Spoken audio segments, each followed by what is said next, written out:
Yeah, good afternoon, everybody. Good afternoon to this session, the poster session of day two.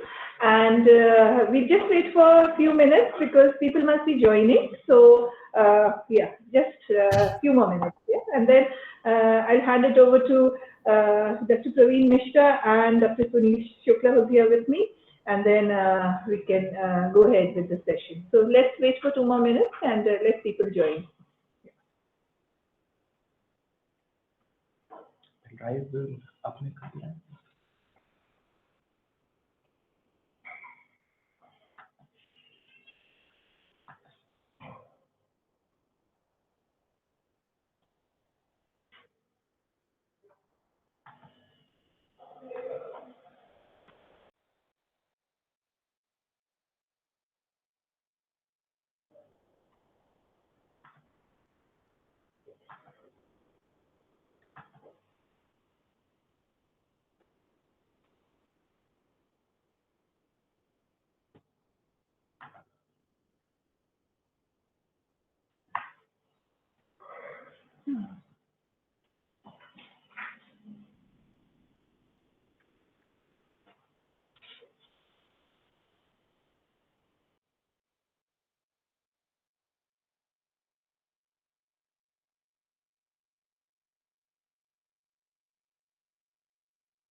Okay, Praveen, over to you, and over to you, Dr. Shukla. And Okay, so we should start this poster session, I guess, right? So hello everyone, welcome you all the poster session based on the topic of Earth surface process and ocean in quaternary. And I, along with Vinita ma'am and Dr. Sunil from BSIP, I'll be moderating this session. And before starting this, actually, I'd like to point out a few things that you'll have only 5 minutes. So I would request you all to please finish your presentation within 5 minutes. And if someone want to discuss something, then maybe he or she maybe use the chat box. All right, so I will now invite our first presenter, Mr. Pawan Kumar Gautam, Dhruv Singh, Dhirendra Kumar, Anup Kumar Singh, and he will be presenting based on the topic of flood dynamics of Ghagra River. So, Mr. Pawan.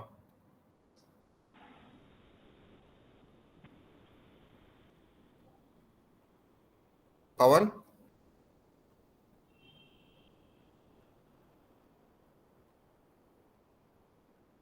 I think they haven't joined.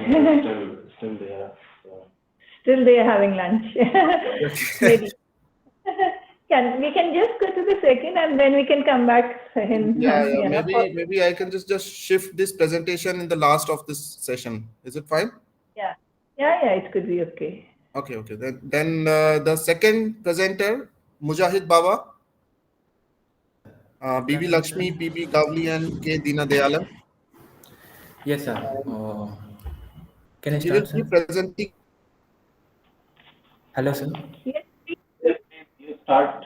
On the top. yes sir can I start sir Yeah, you can start now. Okay, sir. Very good afternoon to one and all. Today I'm going to give my presentation.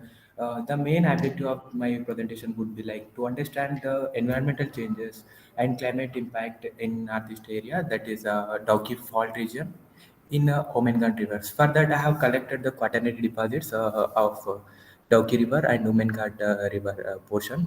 That is the southern part of the Shillong Plateau. So that actually we know that geologically and technically that Shillong Plateau is very active, and the sediment and the rainfall also that Cherrapunji, as you know, it is the highest rainfall in the world reported from there. So the sediment loose sediments are very much high over there, and shallow water table. For that, to understand such phenomena, we have collected around 22 samples with a depth of 2.5 meter along the Pidwa village in lineament of Umenghat.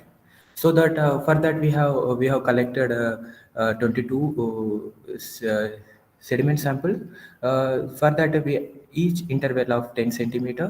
Then we have measured with XRF instrument as and from that we have collected the we have measured the major elements and their oxides in the weight percentage. From that, uh, actually this geologically is in very active and technically also, but these are the dates as given as mid Holocene, that is 4,000 to 5,000 uh, age before present. So that from the analysis, like I have taken a depth of 2.5 meter. From there, I have divided two zones, like zone 1 and zone 2, over 150 centimeter beneath the surface. Over there, I have divided when zone 1 and beneath that zone 2. So here we can understand that from figure 2, sodium and calcium is very low as comparatively zone 2. And aluminum and Fe, these are the elements which are showing higher in concentration and comparatively zone 2. So from that we can understand that. And Fe and Mn ratios are very much higher. Sodium potassium is a very high value showing in zone 2. From that, in zone 1, we can easily understand that the sediments has developed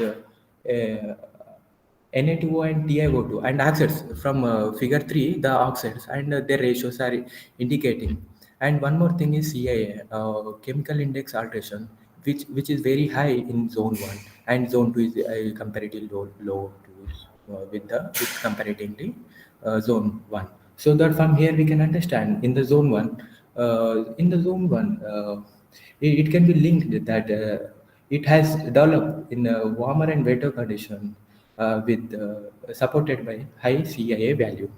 And it is K2 and Fe2O3 and L2O3 is relatively low as comparatively Na2 and CO, which is a stronger sign to understand the chemical weathering of from the chemical weathering from higher precipitation over there. Now in the zone 2, higher concentration of L2O3 and Fe2O3 and K2O shows a positive relationship, but are negatively correlated with Na2O and CaO. So here again in the zone 2, the low CIA, that is CIA, which indicates that absence of chemical alteration under arid conditions. So this is chemically very inactive, and also with the condition of formation deposits in arid conditions. So here again the low aluminum with higher Right, concentration of 1 minute left, no? yes, yes. So, okay. I'm concluding.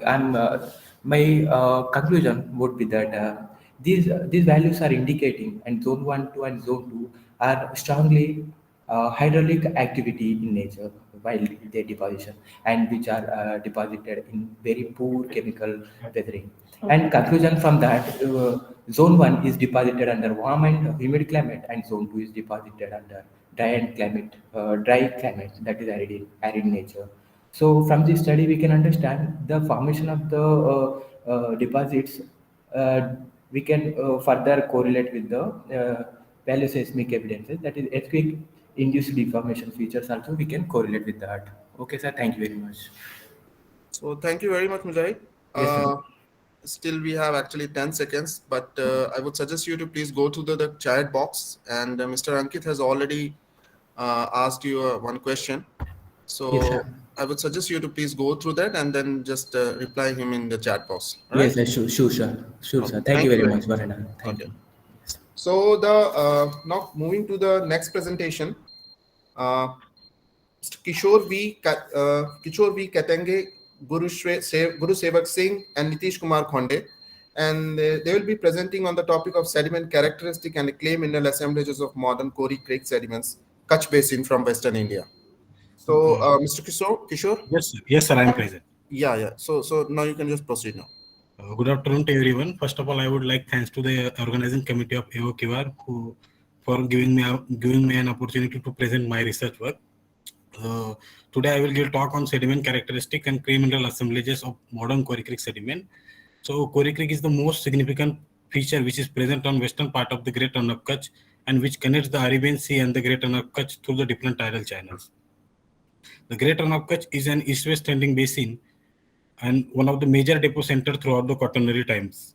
It is also believed that the basin, the Great Run of Kutch would have been under marine conditions 500 years before present. But due to the complex interplay of climate and tectonics, the marine condition gradually withdraw from the Great Run of Kutch, and presently the Great Run of Kutch is monotonous, vast, flat and salt-incrustated basin. Thus, the evaluation of this salt-incrustated basin is not yet fully understood, but there has been several attempts given by geoscientists. The attempts has been given on central and northern part of the Great Run of Kutch. The present study area is not evaluated significantly and not studied well.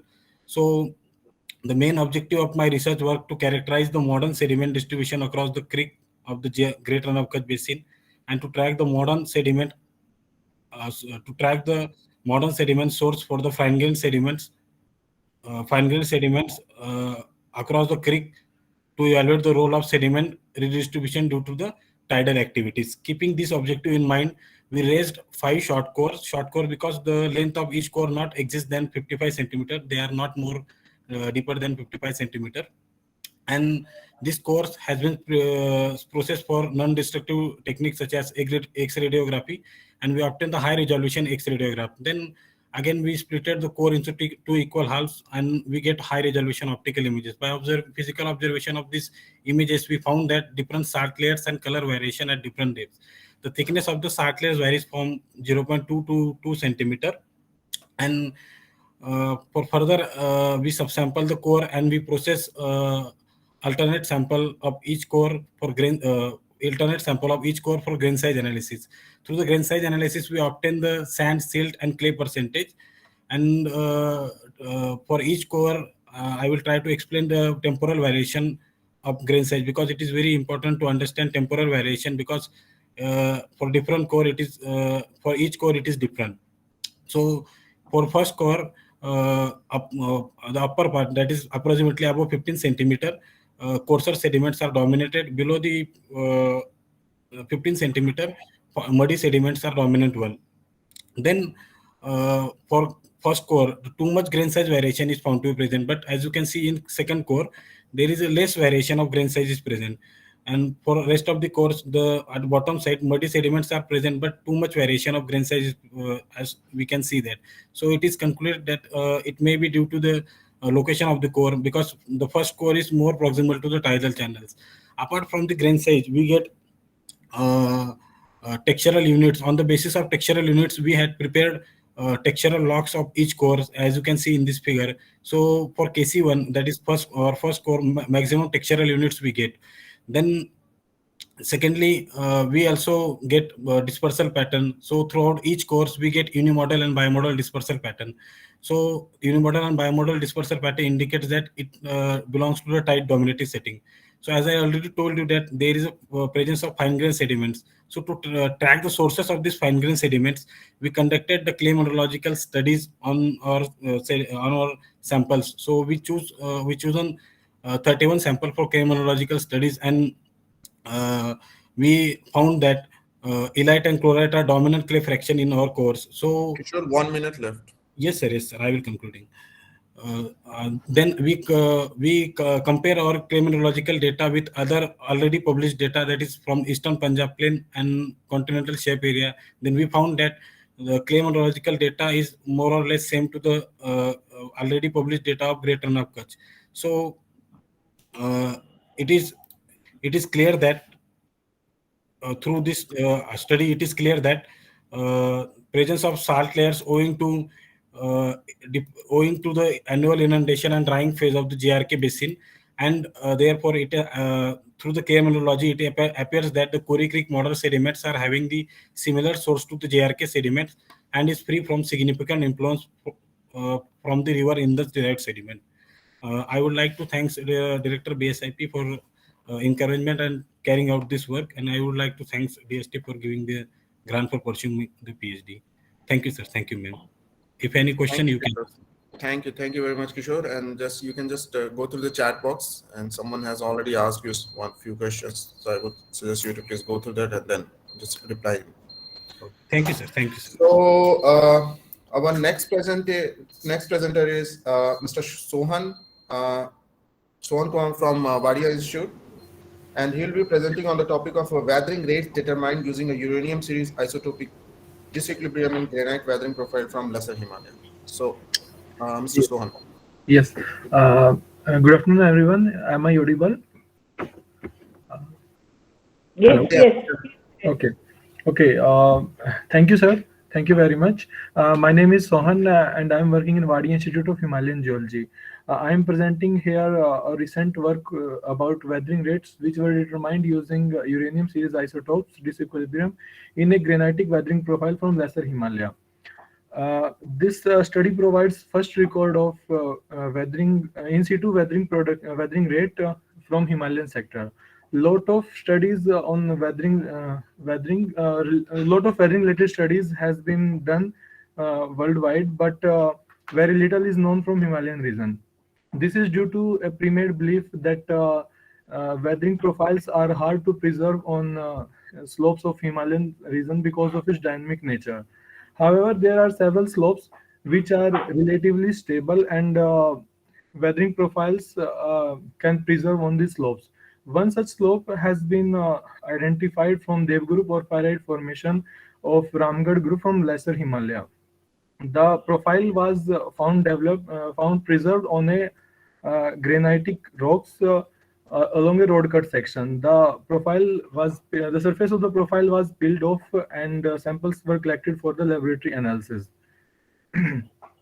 Oxides of major elements, aluminium, calcium, sodium, and potassium, are used to evaluate the chemical weathering indices developed by Price and Welbel 2003. CIA among these indices has been found to be increased from approximately 58 in the least altered rock to 72 in the regolith zone. Also in the ACNK ternary diagram, the least altered rock plotted close to the feldspar joining line, and with the intensification of weathering, the trend moves toward a apex parallel to ACN tie line and goes up to the elite zone. The main focus of the study was on the uranium series isotopes. Uranium series is a long decay chain which starts from the parent nuclide uranium-234 and goes up to end member lead-206, which is a stable daughter nuclide. On the Earth's surface, uranium is found in the hexavalent state, which is readily dissolvable in water as compared to thorium. In geological systems which remain close to mass exchange, the system turns to the secular equilibrium, where the activity ratio of daughter to parent nuclide becomes equal to unity. As soon as the weathering starts, thus the disequilibrium occurs between these nuclides, and the clock starts. In the weathering products, which are where thorium is enriched as compared to uranium, the activity ratio of thorium-230 and uranium-230 is always more than unity, while the activity ratio of uranium-234 and 238 is always less than unity. This fractionation serves as the basis to calculate the weathering ages of these samples. Weathering age here simply is the time spent by the sediments in a weathering profile. Since regolith is the farthest zone from the fresh rock, it spent maximum time in the profile before being transported by the erosive agents, and this regolith, the weathering age of this regolith estimated during this study was approximately 289 kiloyears. Average chemical weathering rate was estimated around 20.5 mm per kiloyear, which is manifold lesser than the previously estimated erosion rates in the area. So on 1 minute left. Okay, sir, I'm concluding just.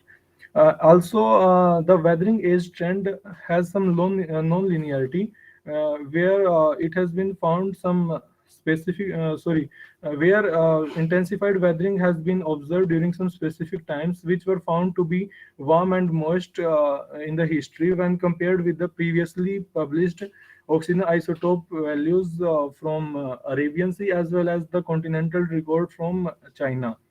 Uh, that's all about our study. We acknowledge our funding agency, Ministry of Earth Science, Director Wadi Institute of Himalayan Geology, and the organizing committee of First Indian Quaternary Congress 2022. Thank you very much. Thank you very much, Sohan. You have finished just before the time. And please go through the chat box if someone want to ask you a question, right? Okay, sir. Thank you. So, yeah, thank you very much. So the next presenter will be Mr. Dhiren Kumar, Bhusen Singh, Anup Kumar Singh, Pawan Kumar Gautam, and they will be presenting on the topic of Extreme Mass Movement event on February 07, 2021, Chamoli District, Garhwal, Himalaya, India. So, good afternoon to all the dignitaries.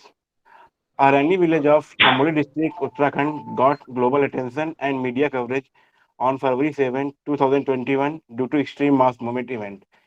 This event not only claimed the life of more than 200 people, but also destroyed the 2 hydropower projects, bridges, road networks, and Rani village completely. Here we utilized high-resolution pre- and post-disaster image of the Sentinel-2 to carry out the work. Apart from this, we also used the SRTM data for slope and elevation analysis. The proposed work clearly concludes that the huge rock mass having 0.530 km square area and 1.48 km length detached along the earlier formed crack and collapsed catastrophically above the height of 5,600 meters. We can clearly observe this in figure 2A and 2B respectively. The released debris material encroached the course of Ronti Ghat, Rishiganga River, Dholiganga River, resulted flash flood occurred in Rishiganga and Dholiganga River. Deposited debris material blocked the flow of Rishiganga River and formed the temporary lake at the confluence of Ronti Ghat and Rishiganga River. Figure 3B post-disaster NDWI image gives the clear picture of this event. Figure 4 and C and 4D showing destroyed images of hydropower projects, roads, bridges, and Rani village. The slow failure of the slow failure was the main causative factor behind this event. The slope of the landslide affected site ranges between 37 degrees to 83 degrees. The rectangular box in the figure 5 showing the slope of the flood affected site. High slope angle could not hold the burden of the freshly deposited snow and resulted slope failure occurred. Apart from this, topography and elevation were other responsible factors for these events. Thank you. Hello. yeah, Hello. thank you very much, Dhiren. Okay, thank you, sir. Thank you. You have finished up before time. Thank you. So if someone have some question, then they can just ask now. Okay, Or okay, sir. maybe they can ask in the chat box. But Okay, sir, okay. before moving to the next presentation, I would like to ask you one question. Yes, sir. All this study is based mostly on the remote sensing, right? Yes, sir. Yes, sir. So have you done any field-based study as well? No, sir. The area is not easily approachable. Therefore, I couldn't go to this area. Okay, so most of also everything is only based on the remote sensing, right? Yes, sir. Yes, sir. Yes, sir. Yes, sir. Yes, sir. Okay. Then it's Okay. fine. Okay, yeah. Thank you, sir. very Thank much. you. Yeah. Okay. So okay, Ankit want to ask one question. Yeah, please, Ankit. Hello, Dhirendra. Very nice poster. So I was only wondering, so some of the studies have recently been seen from different groups which have discussed about this extreme event, uh, whereas none of the studies actually reported the causal mechanism, which could be the responsible factor behind this extreme mass movement of this type of event. So, do you depict any of the mechanism which could be the responsible factor for this extreme? Because I haven't seen for now that if anyone have done any kind of microclimatic feature analysis on this area to understand the what was the mechanism by which this happened. So that is my question. Hello. Hello. Hello. Yes, Dhiren. Yeah. Yes, sir. Yes, sir. Please repeat the question, please. So I was just wondering.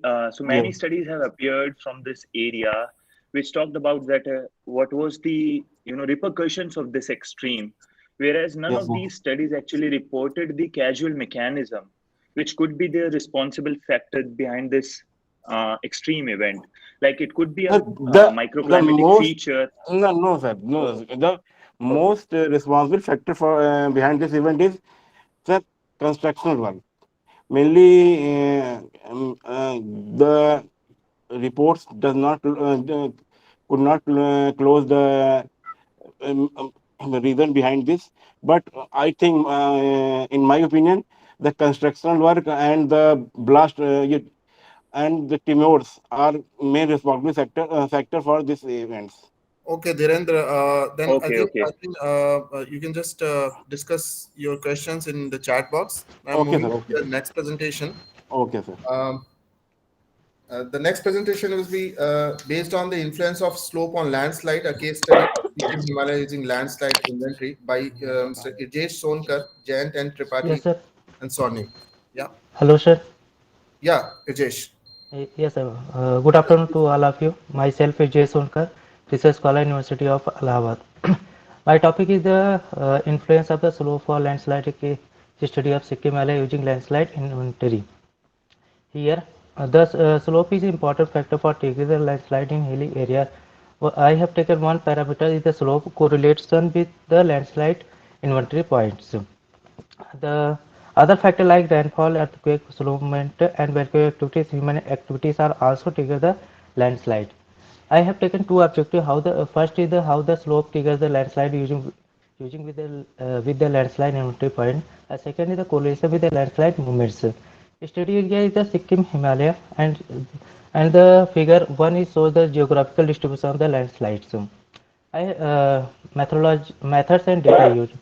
The slope of the study area is generated using the Alas Passer Dam data having resolution 12.5 meter with the help of RGS software. Results. First figure. In this graph, the correlation between the slope angles and frequency percentage of the landslide. In this figure, the frequency of the landslides occur between 0 to 60 degree. The frequency of the landslide increases as the slope increases at 30 degrees centigrade. After that, the frequency of the landslide decreases as the slope increases. The maximum number of frequency of the landslide is occur about 26 to 30 degree slope. Second graph is shows that the correlation between the average area and slope degree.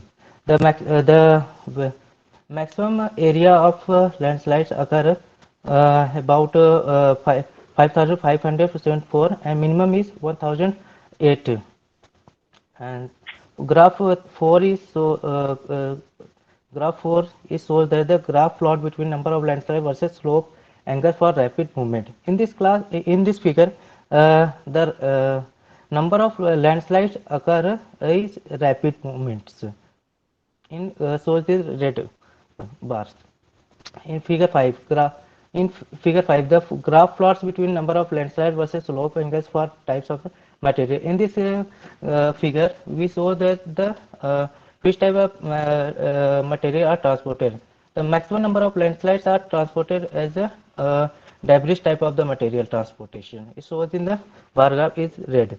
And second is the some are rock type of the material transportation. Figure 6. In this graph, the graph plot between number of landslide versus slope angles for types of material transportation. In this figure, the transportation of, in this figure, the material transportation is the maximum is the slight type of the material transportation. In figure 7, graph plot between number of landslide versus slope angles for geometrical distribution. In this figure, the maximum number of the geometrical distribution is the enlarging type and retrogressive widening type of the distribution have been occurred. Figure 8. In this graph, the number of landslide versus rapid movement for the type of the material. The maximum type of the material is debris with respect to rapid. And this is the graph 9 is the correlation of the elevation versus slope. The maximum number of landslide occur between the 166 to 168 elevation. The conclusion: the DREAM data has been classified for the slope angles in between 5 intervals between 0 to 60 degree. The results show that the slope angle between 10 to 60 degree is highly sensitive to the landslide. The frequency of the landslide is maximum about 20 and 40 degree slopes reference. Thank you so much. Thank you very much for a nice presentation, Nijesh. I'm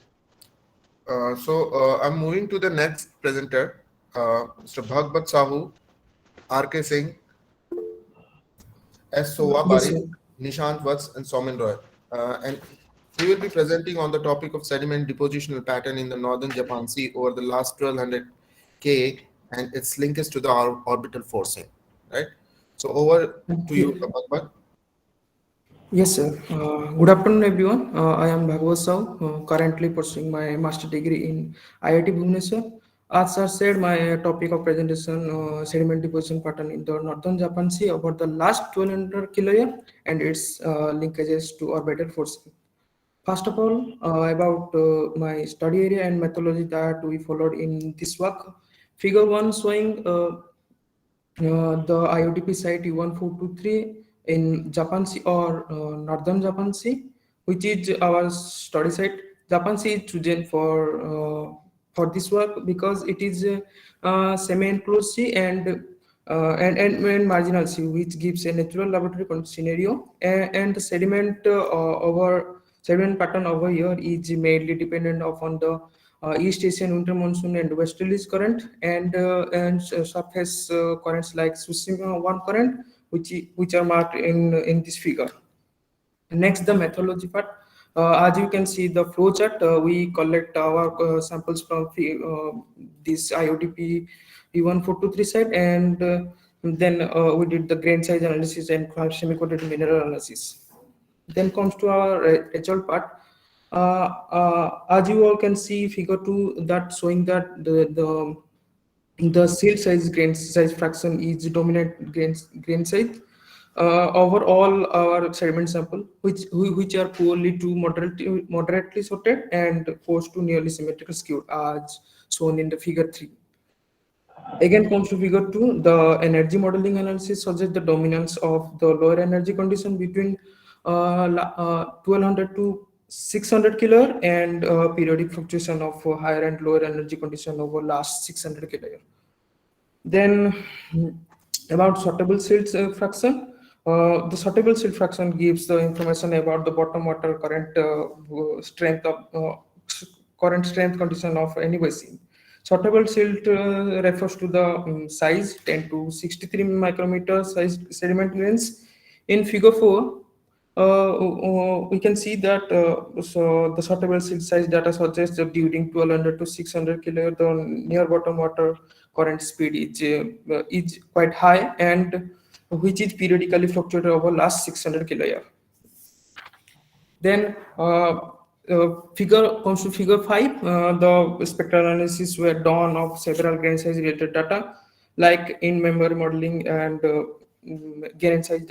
several grain size data, which is correlated with published Quad-Bin grain size data of South Central Chinese loess, and we get to know that the presence of 41 and 23 prominent orbital cyclicity, which matches the 41 and 23 orbital cyclicity of Quad-Bin grain size data of South Central Chinese loess.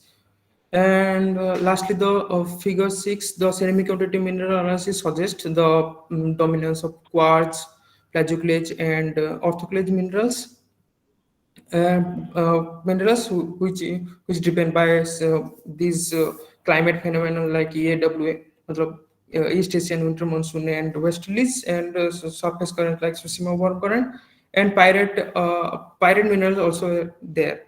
Pyrites show a increasing trend between 600 to 0 kilo, which indicate a anoxic condition due to fluctuation in sea ice level. Lastly, the conclusion from our overall data, we conclude that prevalence of permanent sea ice cover between 1200 to 600 kilo and phase-wise variability of permanent or sea ice cover over last 600 kilo, which is regulated by 41 and 23 kilo orbital cyclicity. That's all. Thank you. Very much, Bhagwat. I have one quick question. How many samples did you analyze for the grain size? 101, sir. 101. And which software did you use for the end member modeling? R software, sir. So is there any specific package or? Yes, sir. Which package?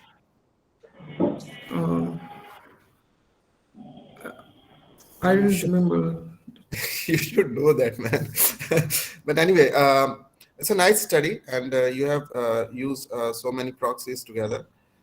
And this paper has been already published, or? No, sir. No, not yet. Okay. So I'm looking forward to see this paper, right? And please go through the chat box. And someone, Mr. Ankit, wanted to ask you a question. So please reply him in the chat box, right? Sure, sir. Okay, then thank you very much for the talk. Thank you. Now I'm inviting our next presenter, Mr. Brijesh Kumar and Pawan Govil, and they will be presenting on the topic a review and a preliminary study on Indian Ocean dipole variability and its impact. So, Mr. Brijesh.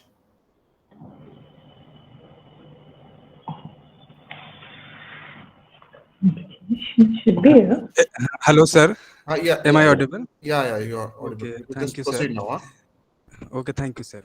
Myself, Brijesh Kumar, working with Dr. Pawan Govil at BSIP Lucknow. So my presentation topic is a review and preliminary study on Indian Ocean dipole variability and its impact. So our presentation divided in two parts. First part is a review work of IOD and preliminary study about the Indian Ocean dipole. So first of all, what is Indian Ocean dipole? Indian Ocean dipole is an atmospheric oceanic coupled phenomena which creates due to sea surface temperature anomaly between eastern and western equatorial Indian Ocean. It was first observed by Saji et al. In 1999. So basically IOD has three phases: positive, negative, and neutral phase. So neutral phase have normal temperature along the eastern and western boundary of Indian Ocean. So this is not much affect the global climate systems, but positive and negative IOD phases is very important to understand climate anomaly or monsoonal pattern in the India as well as Africa and Australia also. So in this picture, you can see during positive Indian Ocean dipole, western equatorial Indian Ocean become warm and eastern equatorial Indian Ocean become cool. So because of western warming, there is much rainfall and much stratification in this region. So that's why productivity decrease in the western Indian Ocean, and reversely in the eastern Indian Ocean, there is a high pressure and low temperature and upwelling take place. That's why much nutrients come in this region and productivity will enhance. But during negative Indian Ocean dipole, reverse condition take place.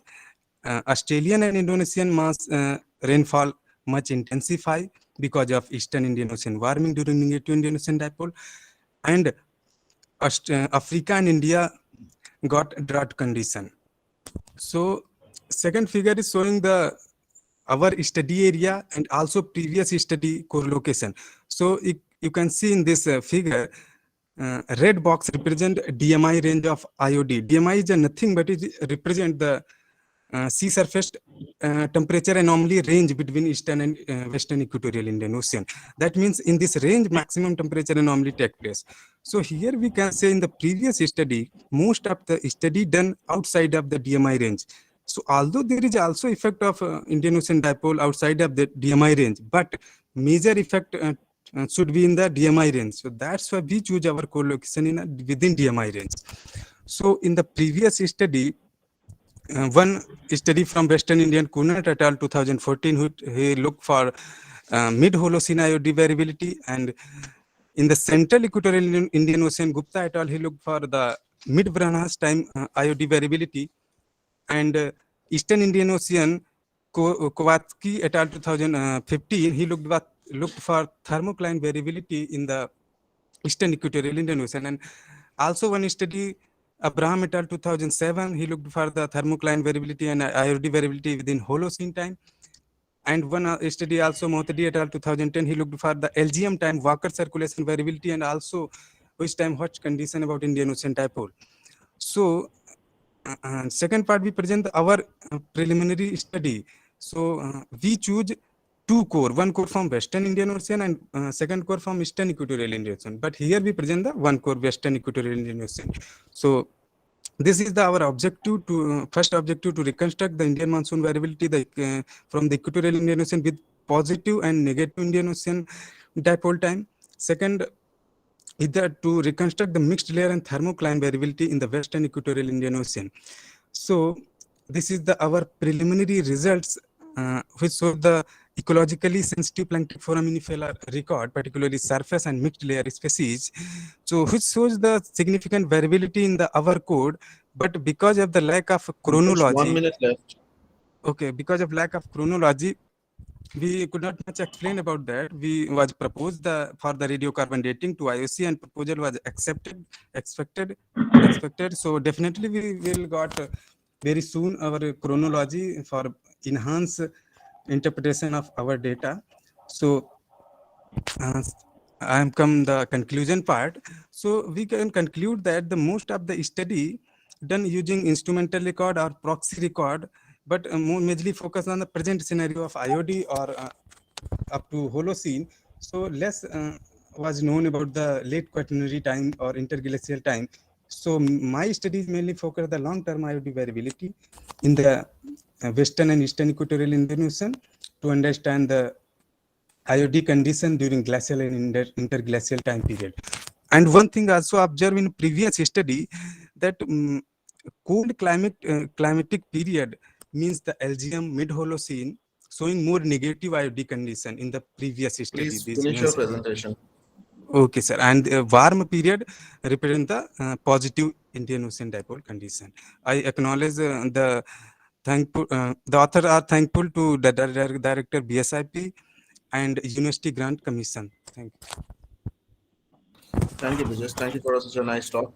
I'm moving to the another presenter, Mr. Deepak, Firoz, Nitin Kadam, Rajiv Saraswat, and they will be presenting on the topic of a rock magnetic and a geochemical signature of a paleoflood events in the shelf system. So, Mr. Deepak.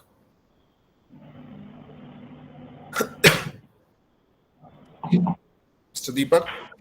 Yes, sir. Am I audible? Yeah. Please proceed. Okay. Thank you, sir. Hi, good afternoon, everyone. And today I'll be presenting on the rock magnetic and geochemical signature of paleoflood events in a shelf system. So, the basic principle of environmental magnetism involves linking the magnetic properties of mineral assemblage, whatever we are getting, to the environmental process that controls them. Environmental changes, including the climate, like we know that it occur over a variable time scale, and it can influence the mode of sediment transport, deposition, and these diagenetic reactions. So our objective was to evaluate the environment sensitive rock magnetic and grain size signature of marine sediment, that the gravity core sample that we have collected from the off Goa, and to reconstruct the history of climate controlled extreme events and associated sedimentary processes. The sample was collected from the off Goa, one of our cruise SSD 039, and the water depth was 54.5 meters. And this methodology, and I have done this rock magnetic sedimentological and geochemical proxies. So when we are talking about these magnetic measurements, we must approach systematically with the increasing field length. So I started from the magnetic susceptibility then going to remnants, anesthetic remnants, and then to the saturation, I mean the isothermal remnants magnetization. So these three can be used to find the concentration of the magnetic minerals present in the sample. So once then we can use like as a combination of this, like ARM by SR, SIRM by Chi-LF. So this can be used to find the grain size of the minerals. So what if you want to know which mineral it is, like whether it is hematite, goethite, or magnetite like that, then we can use the S ratio. It's nothing but the relative abundance of the cohesive minerals. It will show about the mineral. Then I also did that sediment grain size analysis using the laser particle size analyzer. Also, I found I have did that total inorganic carbon, total carbon to find this calcium carbonate percentage and organic carbon to this core sample. And when this analysis were done, then it was surprisingly to show this interesting data set. So we were able to divide this entire core into 5 sediment magnetic zones. That you can see the 5 different shades in the graph. I mean, the 5 shades like 1, 2, 3, 1, 2, 3, and 3, 4, and 5. The uppermost sediment magnetic zone is characterized by the presence of high amount of hematite and goethite. And also we are getting a fine and coarse mixed grain size on the upper sediment layer. The important part is the 2 events of higher magnetite enrichment we are getting in the zone number 2 and zone number 4. That age is from 5.56 kiloyear to 6.14, that's in the zone 4, and 6.43 to 6.47, sorry, that's zone 2, and 5.56 to 6.14, that's zone 1. And also we are getting, we've done that grain size analysis, we are getting 7 to 110 micrometer range grains we are getting there. And these 2 extreme events are marked characteristically marked by the coarser clastic grain size. So I have told about the 2 peaks that I've got in the graph. So during these periods, I have marked the map also. There are 2 rivers, Mandovi and Suvari. Actually, there are 7 rivers in the Goa. Since Mandovi and Suvari covers around 69% of the geographical area of the Goa. So during these periods, this fluvial system might have transported large amount of the sediments, heterogeneous sediments into this shelf region where we have collected this core sample. So it might have increased the supply of detrital, I mean the ferri and antiferromagnetic magnetic minerals. Deepak, only 1 minute left. Okay, sir. But in the when we check about this hematite, I mean this S ratio is clearly saying that in the 2 peaks which we are getting more magnetite, because more the S ratio means low cohesive minerals will be more. That means the magnetite will be more. So in that 2 peaks, we are getting more magnetite. So we are proposing that it's because of the value of flood events that made this high supply, increased supply of ferri and antiferromagnetic magnetic minerals. Also, when we check the hematite content in their core, then we can see that it shows a uniform throughout the core and their core, except in the paleoflood layers. There we are getting more magnetite. So these are confirmed through the proxies, concentration and grain size diagnostic magnetic proxies. So further studies in progress to determine whether this provenance is like specific changes linked with flood events or not. So that's all. Thank you, sir. Thank you, Deepak. Thank you very much. Actually, I also had the same question as Vinita ma'am asked. Why did you have only one sample from 5 to 2 Ka? So you can kindly respond to the chat box. All right? Sure, sir. I will respond. Yeah, then thank you very much again. And now moving to the another presenter, Ms. Gayatri, Sijin Kumar, Nagendranath, and Shri Vidya. And she'll be presenting on the topic of a late Holocene Indian summer monsoon variability revealed from the foraminiferal records of the Bay of Bengal. So, Ms. Gayatri. Hello, sir. Am I audible? Yeah. Please proceed. Thank you, sir. Good afternoon, all. I'm Gayatri, research scholar at Central University of Kerala under the supervision of Dr. Sijin Kumar. I'm here to present the late Holocene Indian summer monsoon variability revealed from the foraminiferal records of the Bay of Bengal. The ISM, which is one of the most important components of the Earth's climate system. which has greatly affected the economy of South Asia.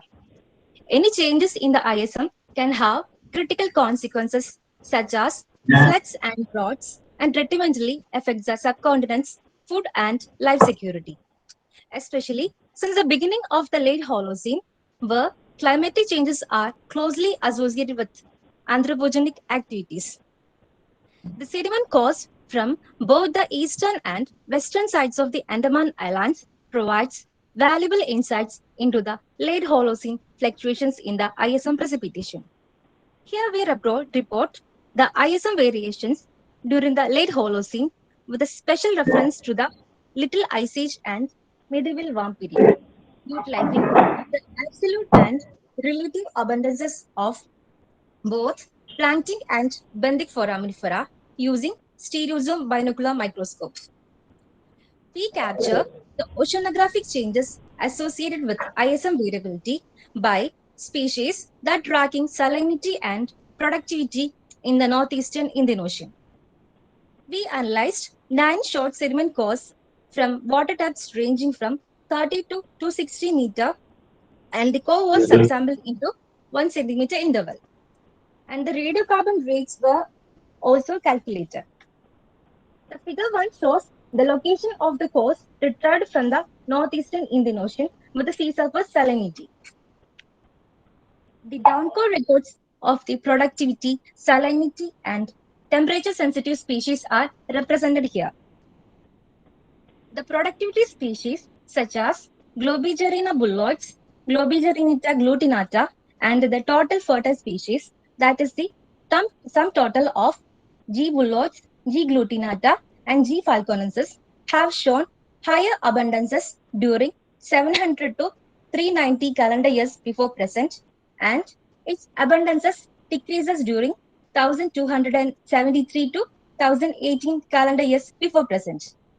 This productivity species are responds strongly to the nutrient-rich waters.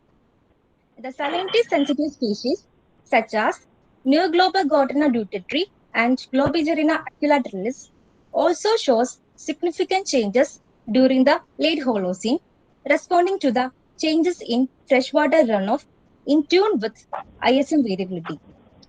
Higher abundances of low saline species are seen during 1200 to 850 calendar years before present.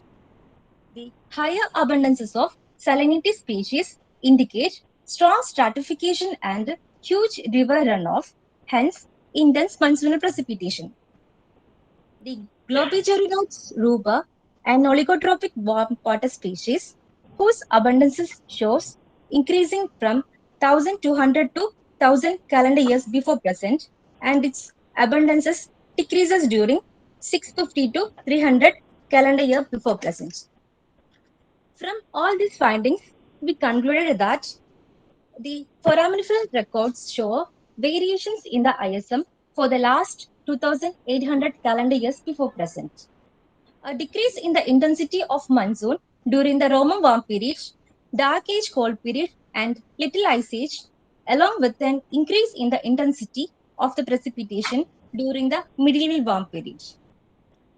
Higher productivity was seen during Little Ice Age and Dark Age cold period has been linked with the influx of nutrient-rich water through vertical mixing and reduced river runoff results from the weakened summer monsoon precipitation in the Bay of Bengal and Andaman Sea region. The low productivity during Roman warm period and medieval warm period suggest an enhanced ISM precipitation, and the resultant freshwater influx in the region restricts vertical mixing due to strong stratification. The increased abundance of G. ruber during medieval warm period suggests warm water conditions during this period and hence increased monsoonal precipitation. A higher abundance of salinity species during medieval warm period suggests a huge amount of freshwater influx and a strong stratification in the BOB and Andaman Sea region. Thank you, sir. Thank you very much, Gayatri. And if someone want to discuss something, then they can use a chat box. And Gayatri, please go through the chat box again and then see if you want to discuss some questions there. Okay. So Thank moving you. to the next presentation by Mr. M. Kausar, MC Manoj, and M.E. Weber. They will be presenting on the topic of reconstructing dynamics of a northern and the southern source bottom water using a sortable silt records in the lower Bengal Fen during the last 200 kilo years. So, Mr. Kausar? Yes, sir. Yeah, Present. then please proceed. Okay. Good afternoon, everyone. I am Masood Kausar from Birbal Sahni Institute of Paleosciences, Lucknow. So I am presenting here our finding on the dynamics of northern and southern source bottom waters in the Bay of Bengal. So basically, bottom waters in the northern Indian Ocean altogether, it's less studied. Of course, there are several studies based on water mass proxies like neodymium isotope and delta carbon 13 from Furam. But none of these studies encompass what is the dynamics. In simple terms, the bottom water circulation was strong, means like fast or slow during glacial interglacial cycles. So here we tried to reconstruct the speed of the bottom water circulation in the Bay of Bengal and northern Indian Ocean altogether. And this is the first such kind of study from this area. And that will help us to know whether Indian Ocean has a profound role in driving glacial interglacial climate shift or building up of oceanic and oceanic carbon and regulating the atmospheric oceanic exchange on interglacial and glacial timescales. So our study area is Southern Bay of Bengal, one of IRDP expedition's core, that is U145152C. And the water depth is basically 3,800, around 3,800. So from water mass provenance reconstruction, we can easily say that this is within the zone of deep water masses like modified North Atlantic deep water and then Antarctic bottom water, present day scenario. So we'll be investigating whether this condition changed across glacial along this glacial interglacial climate shift. So what we found that during glacials, more southern component water, that is more Antarctic bottom water, gather in this Indian Ocean, and not only Indian Ocean, across the global ocean. And during stadials, interstadials and interglacial, more North Atlantic derived deep water prevails in this deeper ocean basins. So what we found, like most, this influx of greater southern source deep water is associated with sluggishly ventilated Indian Ocean, bottom of Indian Ocean, or very sluggish circulation in the deeper section of Indian Ocean. And interstitial and interglacial higher fluxes of northern component water is always associated with high flow intensity. However, is that the Indian Ocean is also as important as deep southern ocean circulation and Antarctic circulation, Atlantic circulation. And it has a profound role in driving glacial interglacial climate shift. When we plotted our data alongside this atmospheric CO2 concentration reconstructed from ice scale records and Atlantic meridional overturning circulation, we found that this can consider the transition from peak interglacial to glacial conditions from MIS 5.5 to 5.4 as a initial step towards a greater glacial stage like MIS 4 to 2. That is a incipient condition providing a scope for glacial growth.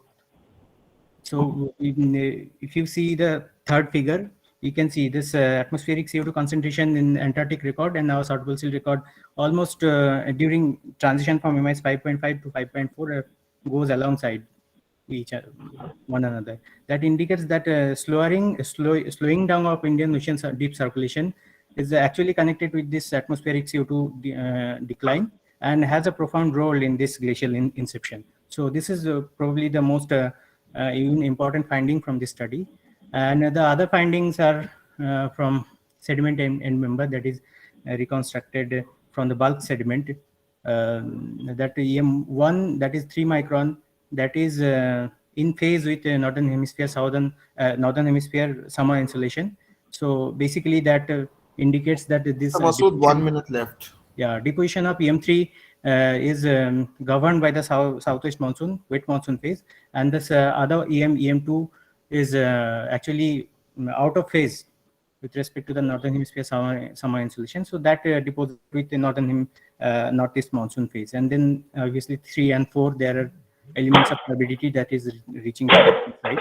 And other findings are like this deep water circulation strength in this Bay of Bengal and all together in northern Indian Ocean are very much affected by the Southern Ocean high latitude climatic events like Hendrix radials and then Antarctic isotope maxima. And this northern hemisphere like polar frontal shifts are very much in phase with decrease or increase in deep circulation strength in the Bay of Bengal. So that is my presentation. Thanks. Yeah, thank you very much, Masood. It's really a nice presentation and a nice way of presenting the so many data sets you have presented today. So I'm moving to the next presenter, Mr. Pradyumn Singh and Arun Dev Singh, and they will be presenting on the topic of a reconstruction of sea surface hydrography and the Indonesian through flow ocean dipole variability in the eastern equatorial Indian Ocean during the late glacial Holocene period. So, Pradyumn, please proceed. Thank you, sir. Good afternoon to all of you. Myself, Pradyumn Singh, and I'm here to present my research work on tracking of sea surface hydrography and Indonesian through flow Indian Ocean dipole variability in the eastern equatorial Indian Ocean during the late glacial to Holocene period.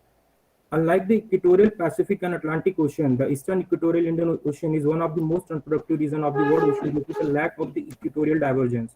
The entire area is covered by Indo-Pacific warm pool where sea surface temperature on average greater than 28 degrees Celsius. That's why this region considered as a heat engine of the globe. This area is continuously affected by Indonesian through flow, and also it is the region of Indian Ocean dipole generation. ITF is considered as upper limb of the global thermohaline circulation, and it is generated due to the sea surface height gradient between Western Pacific and Eastern Indian Ocean, and it maintained freshwater and heat buzzer between Western Pacific and Eastern Indian Ocean via 3 narrow passages, that is Lombok, Ombai, and Timor, across the Indonesian archipelago by surface and upper thermocline water exchange, nearly 10 to 17 Severdrups. Anomalous coastal upwelling of the coast of Java and Sumatra has the potential to generate the Indian Ocean dipole, which is an ocean atmosphere coupled climatic phenomenon that causes temperature and rainfall anomalies throughout the Indian Ocean region, that is the eastern and western part of the Indian Ocean. And IOD have 3 modes, that is the positive, negative, and neutral phases, depending upon the southeasterlies and northwesterlies wind intensification. Therefore, understanding the Indo-Pacific warm pool history and interplay between interoceanic exchange and ocean atmosphere coupled processes and regional monsoon variability dynamics and their relationship with the other climate factors is critical for the improving monsoon prediction in the equatorial Eastern Indian Ocean. For this, I have taken 2 sediment core, one from Arf Java Island, that is the SSD25 SC01D, and another core from the easternmost part of the Timor Sea, that is the 18462-3B from the 1421 meter water depth. In total, 60 samples from SC01D and 43 samples from 18462-3B were examined for the foraminiferal assemblage study on micropaleontological techniques. The age model of the core SC01D and 18462-3B is based on 5 ms radiocarbon dating of each course that is done in the University of Arizona, USA, and from University of Kiel, Germany, respectively, and followed by the sedimentation rate. SC01D core is spanning 9.5 to 45 kilo year, and 18462-3B core is spanning 1 to 30 K. For planktic foraminiferal species identification, the taxonomic concept of Kenneth and Srinivasan were followed, and based on the census count, relative abundance of each species were calculated. Now, from the result section, from SSD SC01D core, that is from the upwelling area. If you go through the graph of relative percentage of mixed layer dwelling species that is contain Boloides, Glutinata, Rubel, and Saclifer, the overall mixed layer species is showing high percentage during the 40 to 30 K and during deglacial period, that is 19 to 11, and low percentage during LGM and early Holocene. And another graph which is showing relative abundance of thermocline dwelling species that consists Deuterotree, Menardii, Puleniatina, and Tumida and Venezuelana. and the overall thermocline dwelling species is showing low percentage during 40 to 30 K, and during deglacial period, that is 19 to 11, and high percentage during LGM and early Holocene. And this results when correlated with the published SST and thermocline temperature record from the adjacent area core by Wang et al. It is quite well matched and nearly showing same pattern with the thermal gradient, which is clearly indicating the shoaling and deepening of the thermocline, which might be affected by the different mode of Indian Ocean dipole. And this result is also supported by the thermal gradient record of the Western Indian Ocean, that is the from of Tanzania record by the report et al. 2015. Now the results from the SO 185, 18462. Pradyuman, you have 1 minute left. Yes, sir. From non-occurring. Graph of relative percentage of mixed layer dwelling species. The overall mixed layer species is showing high percentage during late glacial LGM and early Holocene, and late Holocene decreasing pattern during the deglacial and middle Holocene period. Graph of relative percentage of thermocline dwelling species. The overall thermocline species showing low percentage during the late glacial LGM and early Holocene and late Holocene, and the increasing pattern during the deglacial and middle Holocene period. And this result, when correlated with the published SST and thermocline temperature record of the same core by Holborn et al. And Zhu et al. 2014, it quite well matched and nearly showing same pattern with the thermal gradient. And here, thermal gradient indicates regarding strength of the ITF flow, either it is surface flow, warm and less saline, or thermocline flow, that is the cool and less saline. And this record is well supported by the O18 stable isotope record of the G. ruber and Pulianatina obliquloculata species. And now conclusion part, we recorded major changes in planktic faunal assemblies during deglacial, glacial and late glacial period in SSD 25, SC01D core, and in SO 185, 184,623, we found major changes during the Holocene, that is in EH and MH peak, deglacial, glacial and late glacial period. In SSD 25, the variation pattern is in abundance of mixed layer dwelling and thermocline layer dwelling species is revealed. Alternating period of upwelling related depth of thermocline in the region reflect precipitation versus upwelling respectively, induced probably by changes in the Indian Ocean dipole strength, and which ultimately leads to strengthening and weakening of the Indian monsoonal system respectively on long-term scale. In SO 185, 18462, the variation pattern in abundance of mixed layer dwelling and thermocline layer dwelling foraminiferal species and other isotopic record reveals alternating periods of upwelling related depth of thermocline, which provides insight regarding strength of the ITF and in the Timor Sea. Thank you. Thank you very much, Pradyuman. Thank you very much. Thank you, sir. Moving to next presenter, Mr. Pranav S. Prem, Waliur Rahman, Latika and Priyesh Prabhat Nirothamban. They will be presenting on the topic of reconstructing the variability of deep water circulation in the Indian sector of the Southern Ocean during the last glacial cycle. I would request you all again, please be on time and please finish your presentation within 5 minutes. All right. So, Pranav, sorry. Yes, sir. Yeah, please.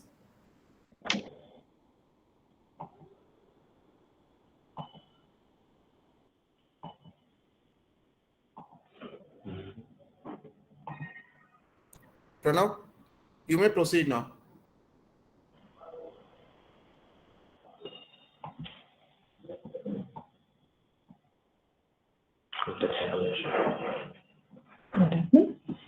Pranav, we can't hear you.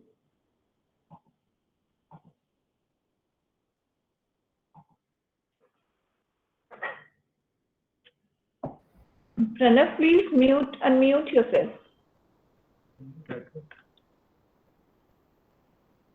We can't hear you. Can you just log out and come in again?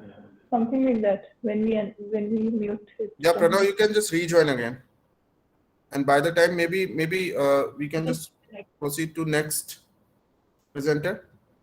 Is it fine? Pranav, please log out and then log in again so that we can hear you. Yeah. Okay. Then maybe for the timing we can just proceed to the next presenter. Mr. Rahul Pawar, Dharmendra Pratap Singh, and Rajiv Saraswat. Is Rahul Pawar is present? Yes, sir. Good afternoon, everyone. Am I audible? Proceed now. Yeah, you are audible. Yeah, okay. Please. Perfect. I am Rahul Pawar, working as a PhD scholar with Professor Dharmendra Pratap Singh in the Indian Institute of Technology, Roorkee. In this poster, I am going to discuss how the ecological or environmental parameters affect the distribution pattern of benthic foraminifera morphogrowths in the southeastern Arabian Sea region. So, as we all know, that shape of everything in this world is a result of physical, chemical, or biological conditions surrounding it. Either it is a planet or microorganisms. In this study, we are looking at benthic foraminifera morphogroups. We know that these benthic foraminifera have been on this planet since Cambrians, and they have been through different environmental conditions and evolved accordingly, and uh, evolved into different morphologies, and they are found from freshwater to brackish water marine conditions. Uh, in this study, we have studied living benthic foraminifera from southeastern Arabian Sea. We opted for this region because of the wide shift in ecological conditions, as the coastal currents during northeast monsoon brings cold and less saline water from Bay of Bengal, and during southwest monsoon, hot and saline water from northern Arabian Sea comes into these regions. And it is also influenced by the coastal upwelling, which results into high productivity and the respective development of oxygen minimum zone due to respiration by zooplanktons and degradation of organic matter. And top 10 centimeter of a total of 43 multi-course samples is used in this study, and the overlying water in those multi-course is used to measure different physical parameters such as temperature, salinity, and dissolved oxygen content. For methodology, standard procedure was followed. Living benthic foraminifera was separated from dead ones by staining the samples using rose Bengal stain solution, followed by wet sieving and freeze drying, and then picking them by using a microscope. And the carbon nitrogen analysis was done by on whole sediments using colorimeter and elemental analyzer. As it can be seen here that the through the dissolved oxygen concentration and organic matter, that OMG in this area varied from 200 to 1200 meter. These benthic species was segregated into a total of 8 morphogroups, and after studying their relation between the morphogroup distribution and ecological parameters using a conical correspondence analysis, it was concluded that the maximum abundance of benthic foraminifera morphogroups in this region is in upper 1000 to 1500 meter. In compared to Norwegian Sea and Gulf of Mexico, where the maximum abundance is in top 1000 meter. The difference in this distribution is because of the on the lower slopes in this region, it holds high amount of organic matter. So, in this study, we concluded that the infaunal morphogroups such as tapered, cylindrical, and flattened ovoid, they prefer oxygen-depleted waters and high organic carbon availability. And the epifaunal morphogroups such as biconvex, planoconvex, they prefer oxygen-rich waters. Other morphogroups such as flattened tapered, spherical, rounded trochospiral, and rounded planispiral, these forms prefer land-derived organic matter. As evident from their C/N values in sediment organic matter and their increasing abundance in deep waters with low bottom water salinity and low temperature. And these such distinctions between the benthic foraminifera morphogroups has not been applied in this in the region of Indian Oceans. The majority of the published work used two major categories: the angular asymmetrical benthic foraminifera and rounded symmetrical benthic foraminifera. But these AABF and RSBF does not show any correlation with organic carbon because the morphogroups such as rounded planispiral, spherical, and flattened ovoid, which are infaunal, and they are considered under RSBF, rounded spherical benthic foraminifera. So we recommend using infaunal and epifaunal morphogroups categories over AABF and RSBF. And this morphogroup distributions is a very promising proxy to study paleoecological conditions. And that's it. Okay. Thank you. Thank you very much, Rahul.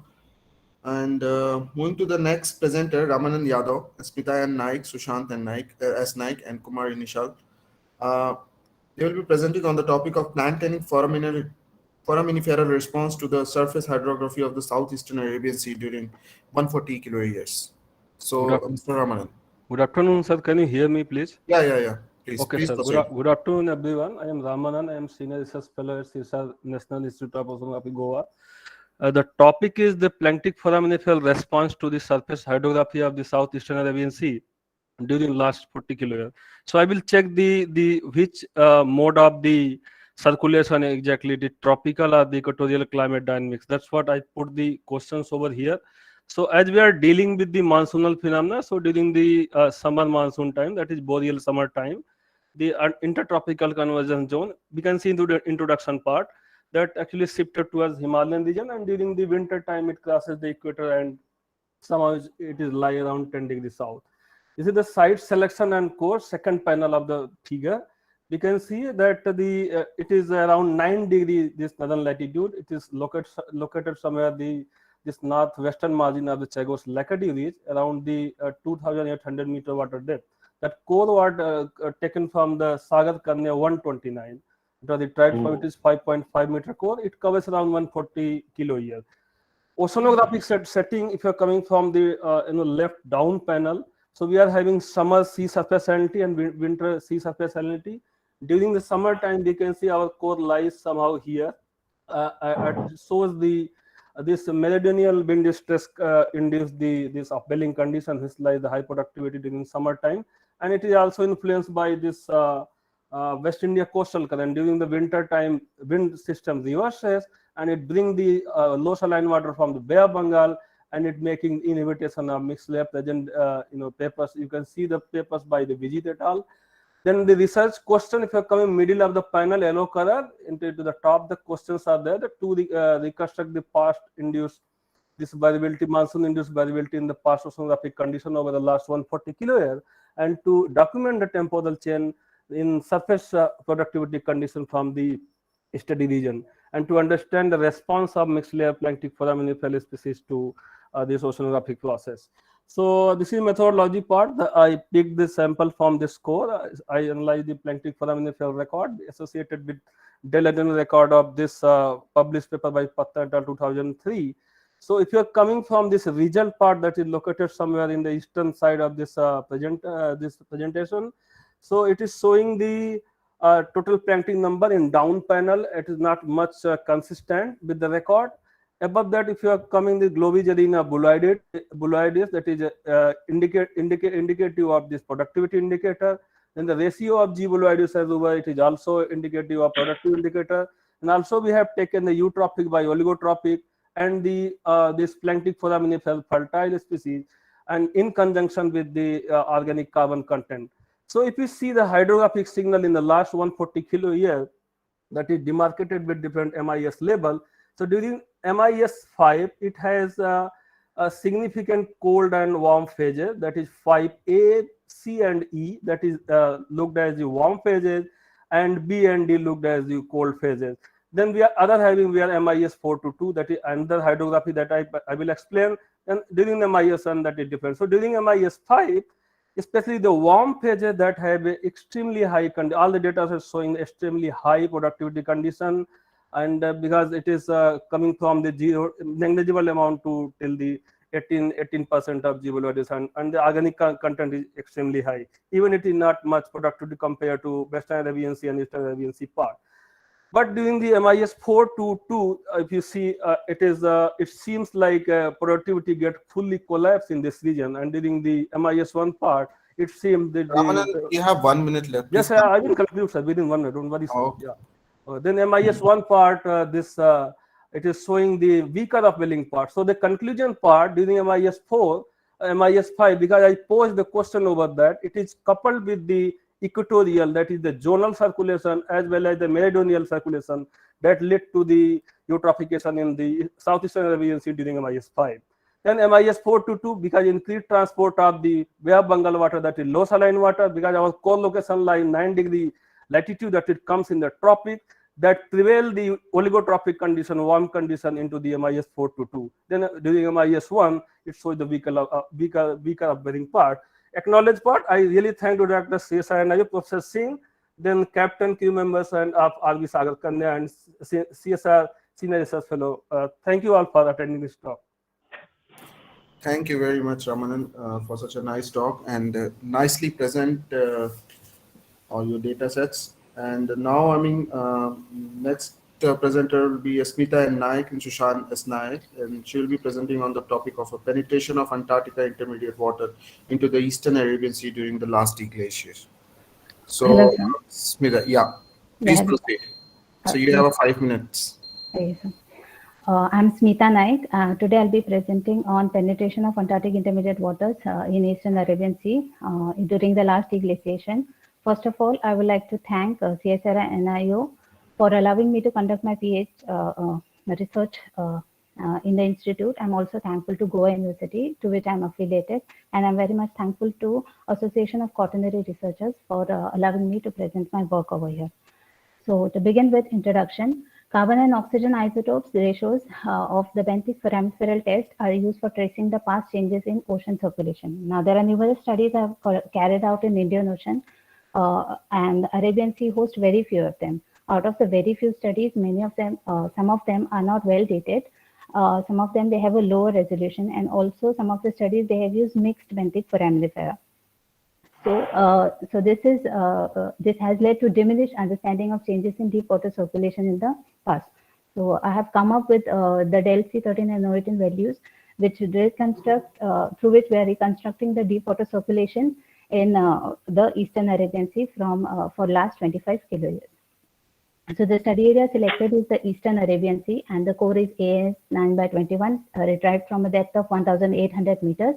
The core was processed in the lab and then picked for C. Woolstrophy benthic foraminifera, which is epifaunal, and records the changes in Del C13 and Del O18 of the ambient waters.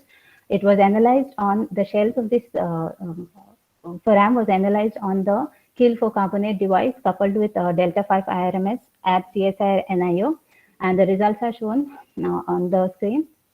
Now coming to the first figure, the black line in the first figure, it indicates the Del O18 variations, and the green line, the red line indicates the Del C13 variations.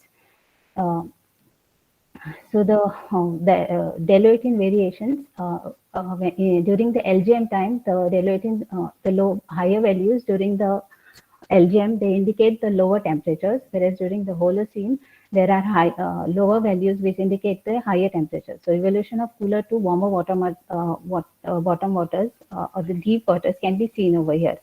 Also, the glacial to interglacial shift is 0.4 parts per thousand, which indicate a cooling of 2 degrees Celsius. Then the Del C13 values, there are lower values observed during the LGM time, which indicate less ventilated and nutrient enriched deep waters, and the higher values during Holocene, they indicate well ventilated and nutrient depleted water mass. So both the Del C13 and Del O18 variation, they indicate changes in the deep water circulation. That is, during the LGM, the Atlantic meridional overturning circulation was weaker, and therefore NADW production was less, and hence there was more southern source waters coming into the Indian Ocean at this time, which were very much cooler, they were rich in nutrients, and they were less ventilated. Whereas during the Holocene, NADW, Atlantic meridional ocean overturning circulation strengthened, and there was more flow of NADW, and therefore we can see the deep waters which were well ventilated and nutrient depleted. Now also during the transition time, that is from LGM to Holocene, especially during the deglaciation, within the deglaciation during HS1, there is a rise in values can be seen. Rise in values of Del C13 can be seen. So this is mostly because of the penetration of Antarctic intermediate waters in the Eastern Arabian Sea. That is, during the HS1, the NADW had completely stopped. That is not Atlantic deep water, it has completely stopped, and there was more production of Atlantic intermediate waters in the Southern Ocean. So these waters, they penetrated at this depth during the HS1. Our study is well supported by my... We have 1 minute left. Yes, our study is well supported by the studies which have been listed over here. And the highlights of our study, these are the highlights of study which indicate increased intensity of AIW to the core site during Henrik's radial. There was 2 degrees Celsius cooling during the LGM, and we have also observed the changes in the deep water circulation. So in a conclusion, this study indicates penetration of Antarctic intermediate waters at 1,800 meters depth in EAS during the last deglaciation, and changes in deep water circulation at the core site from Del C13 enriched NADW to cooler Del C13 depleted Southern Ocean deep waters are seen, which could be due to the varying strength of Atlantic meridional overturning circulation. Thank you. Thank you very much, Smita, for such a nice presentation. And now in this session, we have 2 presentations left. So I'm not sure whether Mr. Pawan is there. Pawan Kumar Gautam. Is he there? Okay, maybe I think he is not here. So we'll go. Sir, am I audible? Yeah, Pranav, you are here, right? So Yes, sir.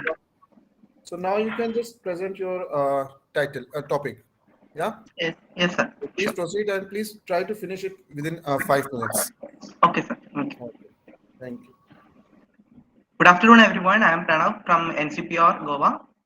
So here in this poster, I will be presenting a part of our research on reconstructing the variability of deep water circulation in the Indian sector of Southern Ocean during the last glacial cycle. Deep water circulation plays a significant role in the global climate by transporting heat, carbon dioxide, and nutrients. So it is important to constrain the variability of deep water circulation. In the Southern Ocean, very few long-time records are available, especially in the Indian Ocean sector. To reconstruct the deep water mass circulation in this region, we use neodymium isotopic composition of orogenic fraction of marine sediments. The neodymium isotopic composition is represented as epsilon ND values. In the modern ocean, North Atlantic deep water has lower epsilon ND values in the range -10 to -14, and Pacific waters has higher epsilon ND values ranging between 0 to -4. In the deep Southern Ocean, we are getting a mixture of these 2 N members, and the epsilon ND values are around -8. So variability from this in the past indicate a change in the proportion of water masses contributing to this region. Now, if we look at this neodymium isotopic record, interglacials are having lower epsilon ND values, and the cold intervals, that is marine isotopic stages 2, 4, and 6 have more positive epsilon ND values than the present, indicating a lower proportion of North Atlantic deep water in the bottom water or a dominant Pacific input. Also, we have compared our data with the winter seas concentration and sea surface temperature reconstructed from the same core site. And there appears to be a good correspondence between these higher epsilon ND values and higher winter CS concentration and lower sea surface temperature, showing an influence of CAs in the deep water circulation of Southern Ocean. Also, if we look at the evolution of atmospheric CO2 during the first decrease of CO2, the epsilon ND values are almost invariant, meaning there is no significant deep water circulation changes took place during this time. But the second decrease of carbon dioxide coincides with the increasing epsilon ND values, showing there is a link between these 2. So in conclusion, in the last glacial cycle, significant deep water mass circulation changes in the Indian sector of Southern Ocean occurred at the MIS 5 to 4 boundary, and increased sea ice extent and lower sea surface temperature could have influenced the deep water mass circulation changes, and initial decline of the atmospheric CO2 was not associated to the deep ocean circulation. Thank you. Thank you, Pranav. Thank you very much for this interesting talk. So I think we have only one presentation left. Mr. Pawan Kumar Gautam, is he around? Mr. Pawan Kumar Gautam, Dhrusen Singh, Dhirendra Kumar, Anup Kumar Singh, anyone?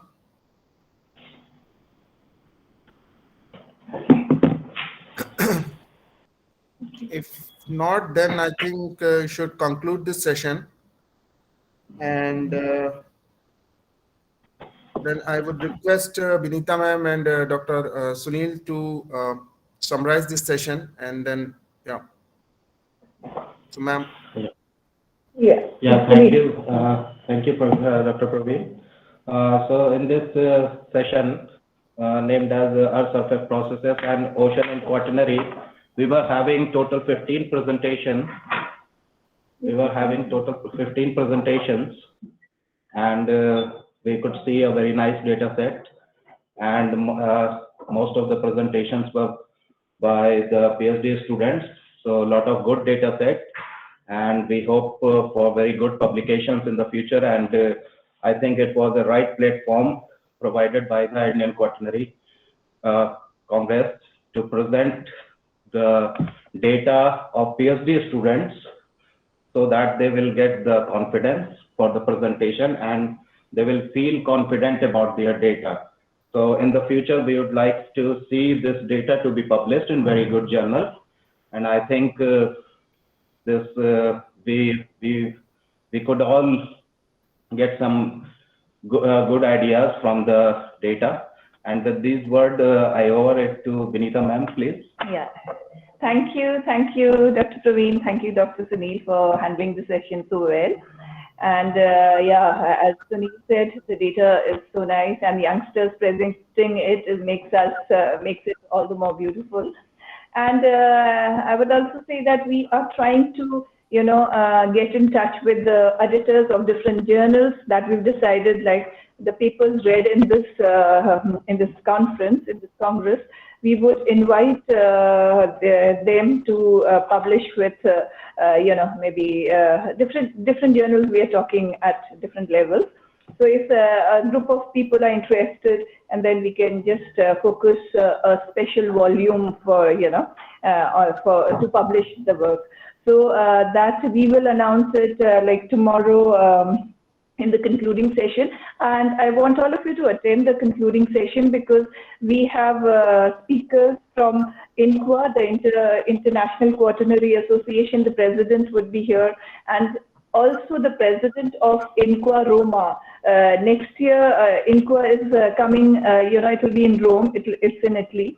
So if the pandemic things are okay, we would all be there.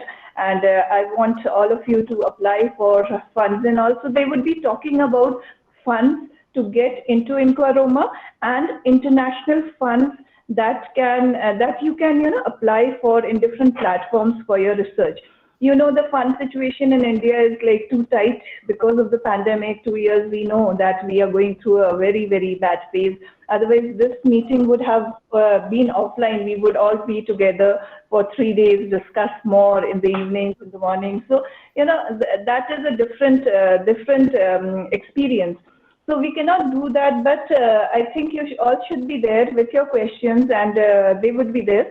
And Professor Singhvi would be there in the meeting too, and Murthy, he'll be discussing about the philosophy of science.